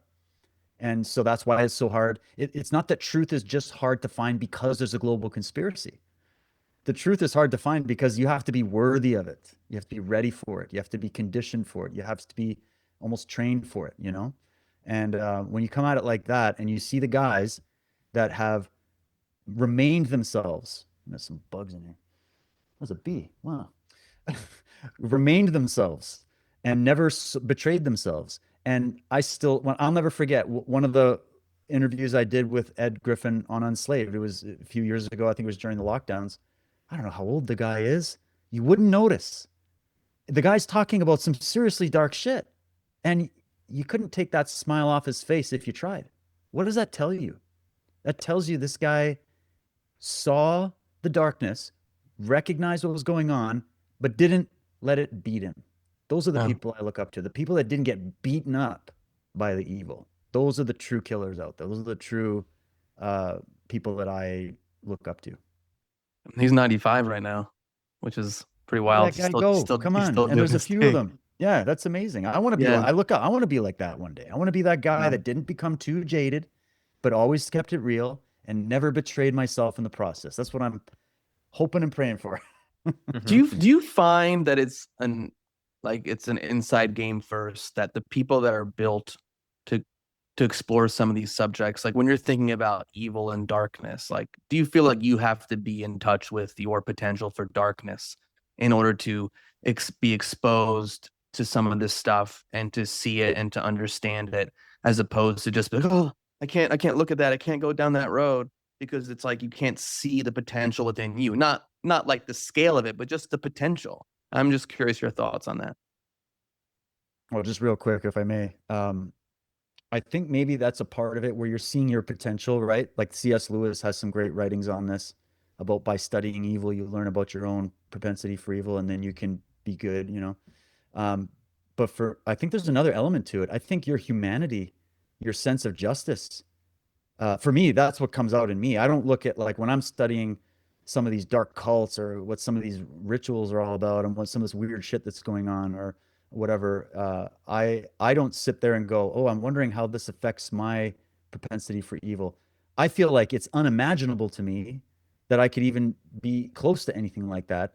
So then what motivates me at that point is I need to see this ended. I need to see the light shone on this. I need to see the innocent victims in this case, vindicated, or justice has to be served. So I think maybe a strong sense of justice is what kind of helps carry you through that, as well as a recognition that, hey, if certain conditions present, if I allow myself to go far down that negative self trail or that abusive trail, that self-abusive trail, maybe I could end up, somewhere in this ballpark. I think it's a spectrum.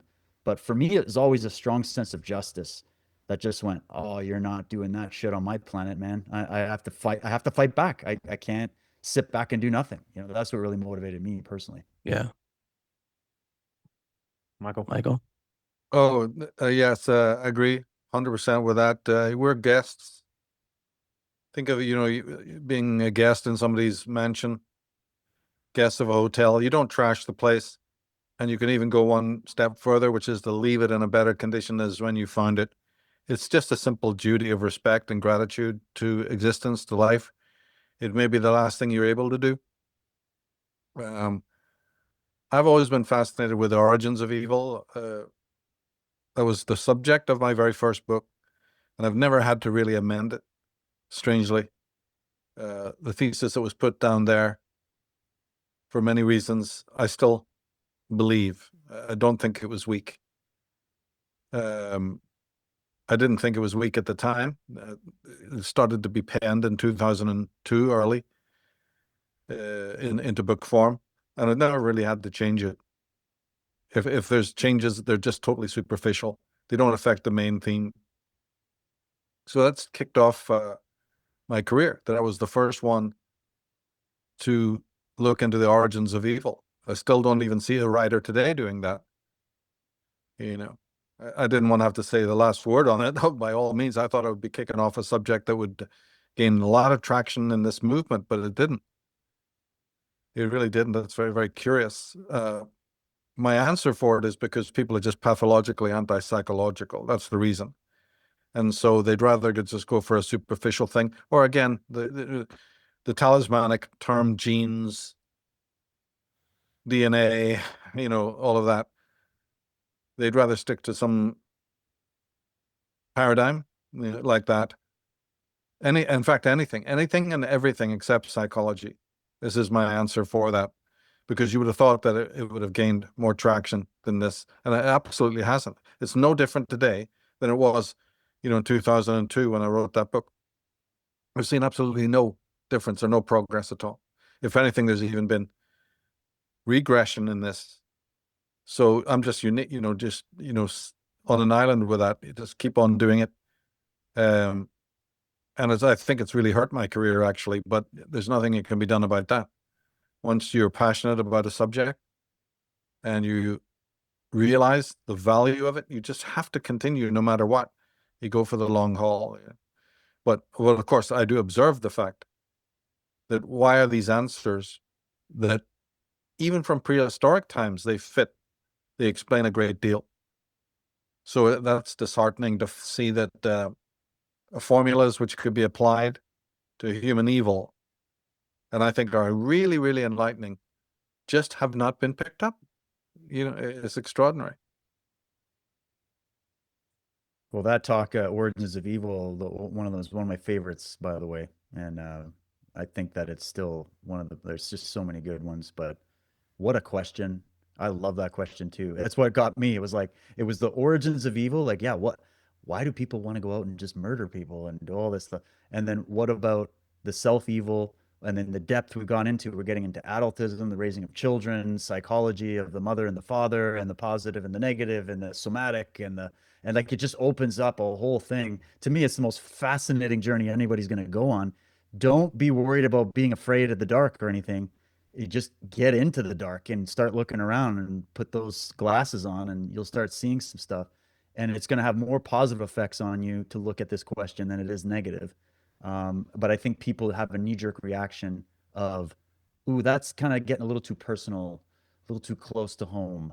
I really just wanted it to be the Rockefellers. Like that would have been a great way to explain all the evil in the world. Or we could just blame it all on Hitler or something, and then we're done with it. Like that's easy. Or we can just say it's the Jews that did it all, or this group over there, the Vatican that did. It's like, no, sorry, you got to read some Solzhenitsyn, where he's talking about human evil as a potential in everybody. So, we got to work within, or you're not going to just expunge it by expunging a group of people that you think is in charge of all the evil.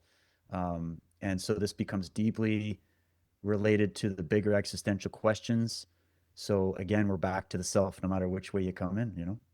Well, that's why I asked the question, the Solzhenitsyn, the Solzhenitsyn quote, that the potential for evil lives within, not the scale of it, but like that there is that potential. And if people know that there's that potential, they're more likely to not shun these subjects or not be like, I can't see that at all, because they understand this core fact of being human. I don't know. I was curious about that. So Yeah, no, it's huge. I mean, that's why these great thinkers, they wrote one sentence or asked one question, and it lasts right up to this moment. That's how you know. Like, that's value.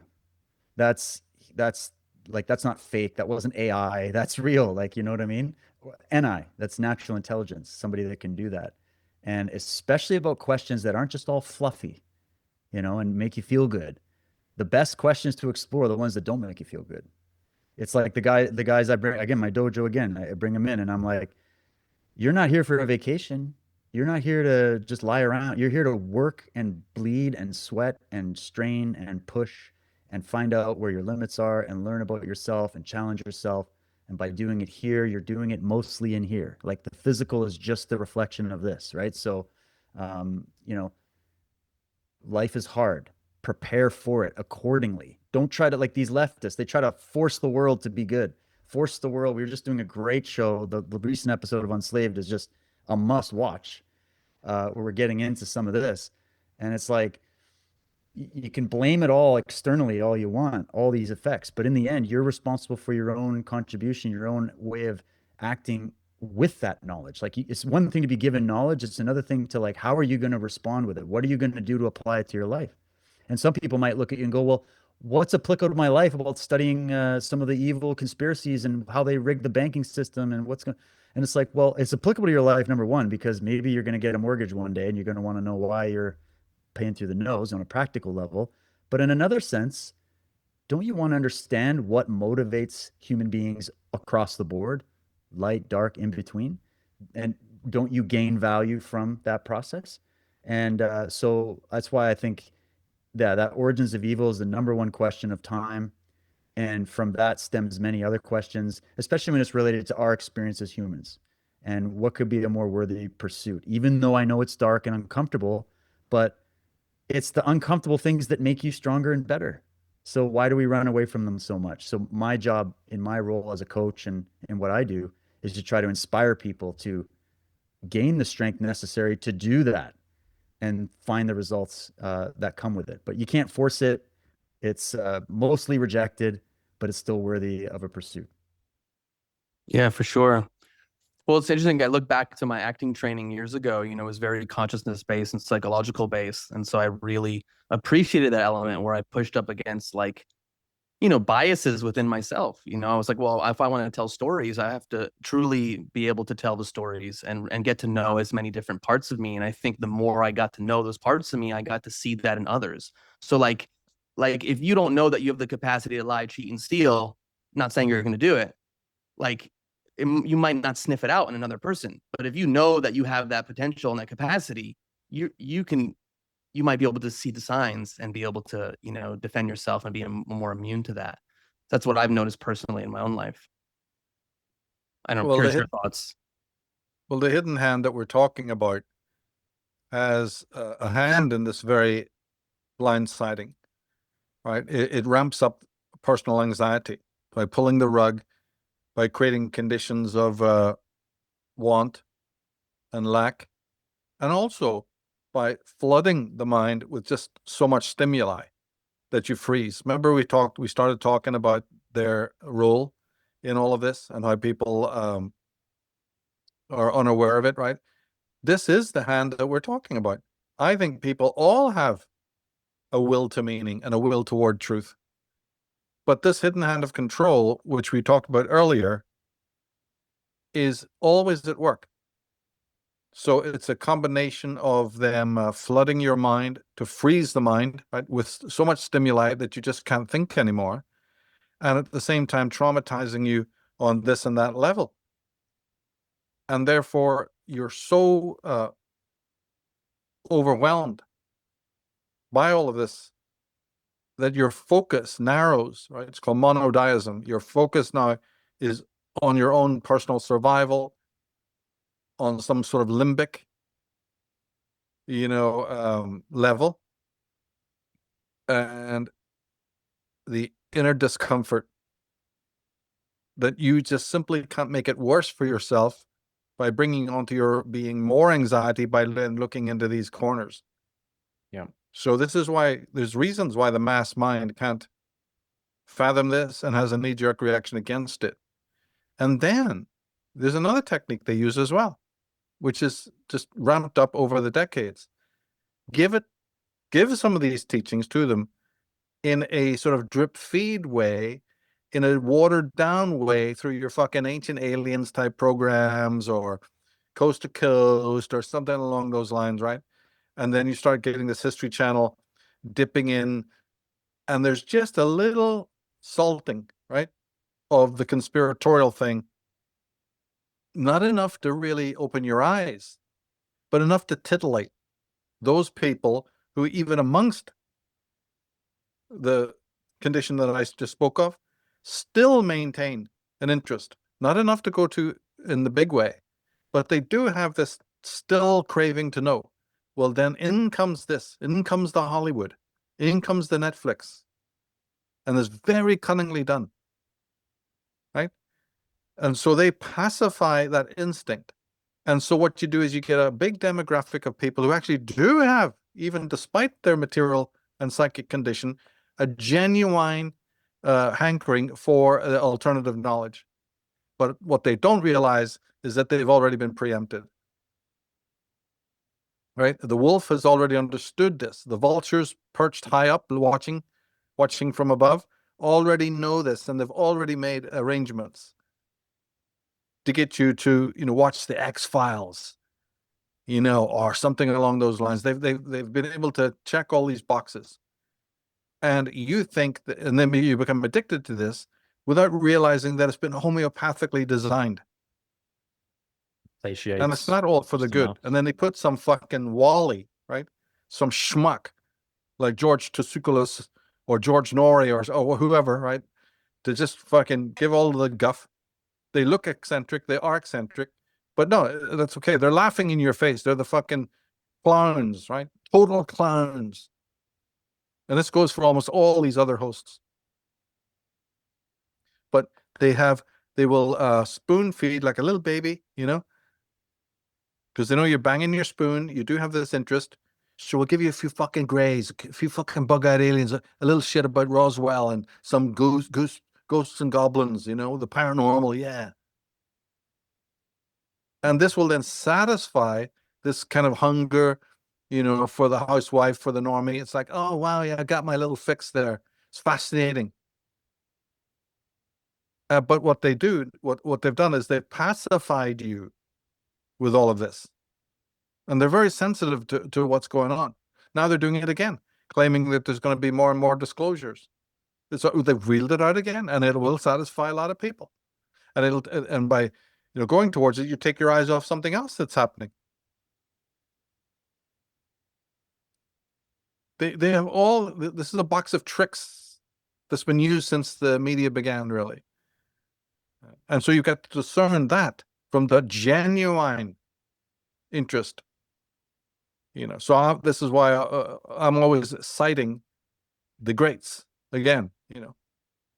The ones who will really not do this topically, but substantiate on a deeper level. I make a lot of references to them in my books and websites and in podcasts all the time. Because I'm very, very wary of this, where they tantalize you like Svengalis, knowing that there is a genuine need to know about paranormal subjects. And a lot of it is from the Vatican. A lot of this is funded from the Vatican. For instance, horror movies, paranormal movies, some of the really even big ones, the really big spectaculars of, say, a George Lucas level or a Christopher Nolan level. You'd be amazed who's behind that. You'd be amazed who's behind these slasher movies, the blood and gore films that became very, very trendy. You'd be just absolutely amazed who's actually funding that and the reasons why. But they look down at the human race as if they're just, really a sheep. and can be easily corralled and easily controlled with this. Taking your genuine interest, but using it actually in the long run against you. It's fascinating. You want to add anything to that, David?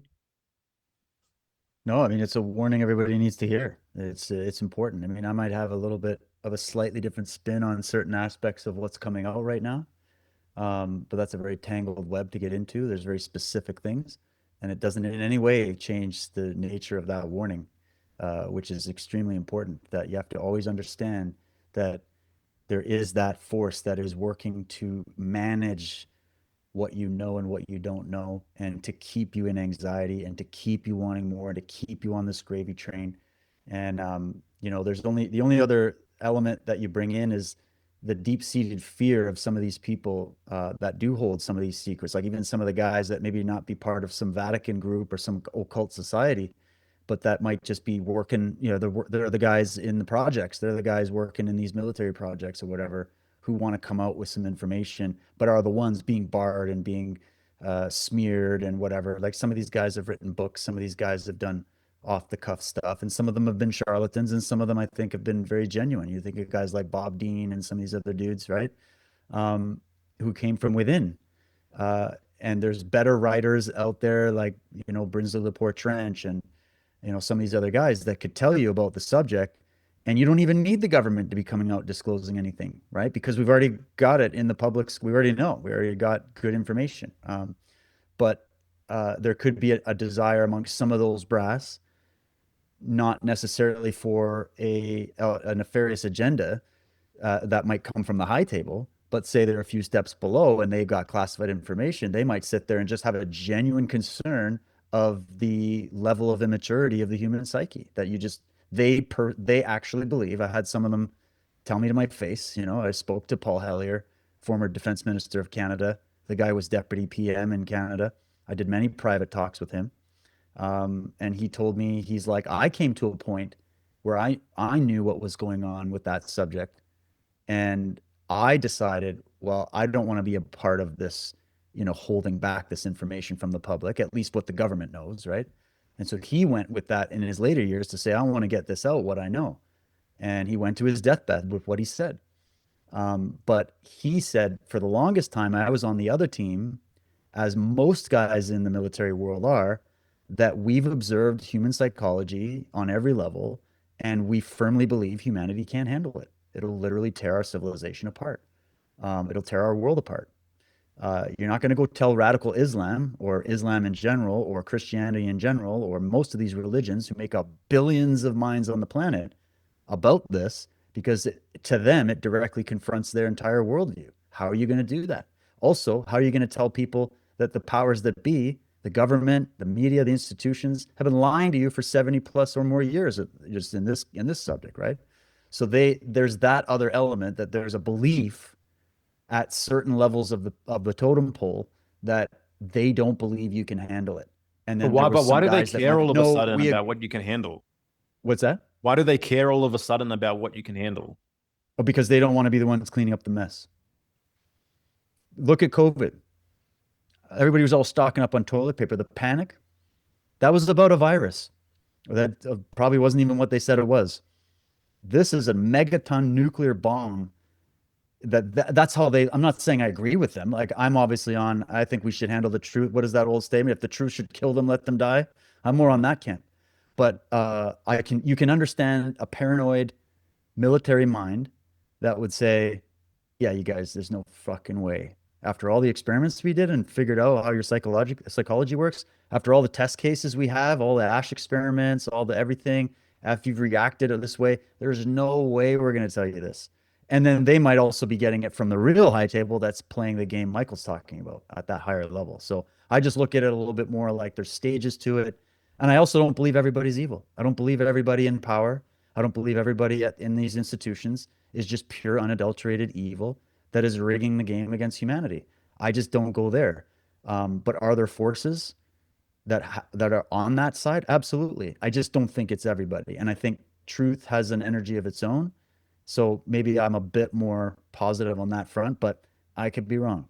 But that's just my take on it.